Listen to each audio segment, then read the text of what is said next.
আমরা সবসময় গাড়ির মাইলেজ নিয়ে ভাবি। আমরা ভাবি যে একটা গাড়ি কত অল্প তেল খেয়ে কত দূর যেতে পারবে, কিন্তু কখনো কথার মাইলেজ নিয়ে আমরা ভেবে দেখেছি যে অল্প কথার মাধ্যমে কিভাবে একটা লোককে তাড়াতাড়ি বোঝানো যায়। ধরো এরম হলো, তোমার লাইফে কথার পরিমাণ সীমাবদ্ধ করে দেওয়া হলো। ধরো 1,00,000 কথা দিয়ে দেওয়া হলো তোমার লাইফে। 1,00,000 কথা বলার পর তোমার লাইফ ধ্বংস হয়ে যাবে।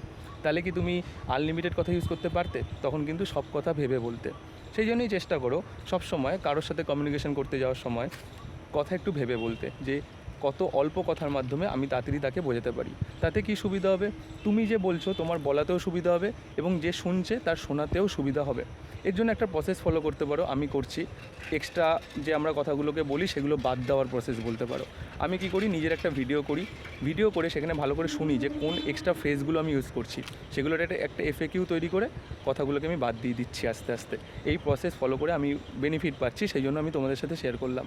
তোমরাও ফলো করে দেখতে পারো, to be a good communicator in future. Bye.